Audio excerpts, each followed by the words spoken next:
分別有團體喺下晝發起遊行，表達支持或者反對立法會即將喺星期二表決嘅主要官員保障制度法案。其中反對法案嘅遊行發起嘅團體估計有大約2萬人參加。警方暫時未公佈數字。團體認為法案建議嘅離任補償同刑事豁免權都唔合理。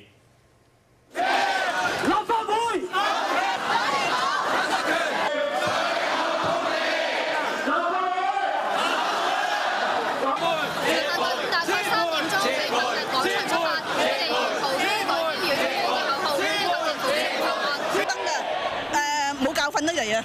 夠訓都要嚟啊！點解咧？好離譜啊！好離譜啊！實在簡直好似搶都係搶，攞都係攞咁啊！當你啲平民係冇到啊！你貪就算啦，仲要光明正大咁貪，而家真係好難接受咯。係咯，你唔好立法嚟保障自己貪污先得㗎嘛？係咪先？法律唔係俾你攞嚟貪污，係攞嚟保護人民㗎嘛。另外，包括公職人員協會在內，有多個團體參與遊行。發起遊行嘅團體澳門良心話，認為主要官員保障制度法案超出市民所忍受，又估計今次大概有2萬人參加遊行，相信係回歸以嚟最多人參與嘅遊行。我哋嘅高官亦都有一筆工程自己嘅資己錢，呢一個已經係非常之憤怒啦。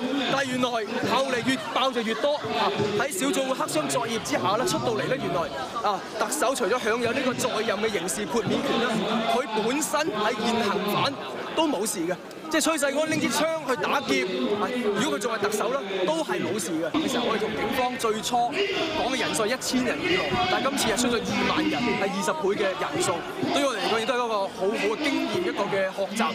咁所以我哋唔行動係唔會知道一個可能性。咁所以佢哋又話係向政府發出最後通牒，要求星期一內撤回法案，否則會喺星期二立法會勢則性表決法案嘅時候包圍立法會。亦都唔排除會有其他行動。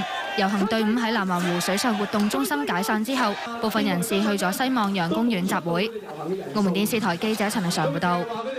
而發起遊行支持法案嘅團體就認為法案合情合理合法，期望社會唔好為反對而反對。團體話支持法案嘅遊行有1800人參與，警方就未公布統計數字。嚟遊行嘅市民先向在場工作人員出示身份證又或者會員證登記。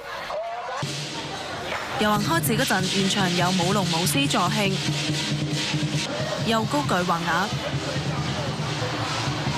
我支持佢哋攞錢，我支持佢哋講公道話，為人民服務。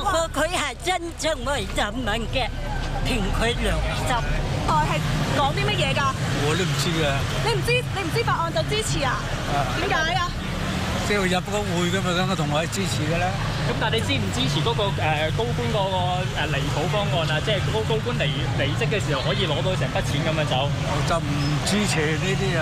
咁遊行人士咧由塔石廣場出發啦，途經水坑尾遊行到政府總部。一啲較為年長嘅遊行人士遊行到南灣湖附近嗰陣已經體力不支，坐喺路邊休息。遊行人士到政府總部之後，再到南灣湖水上活動中心度集中。舉辦活動嘅江門同鄉會認為法案係合情合理合法，期望社會唔好為反對而反對。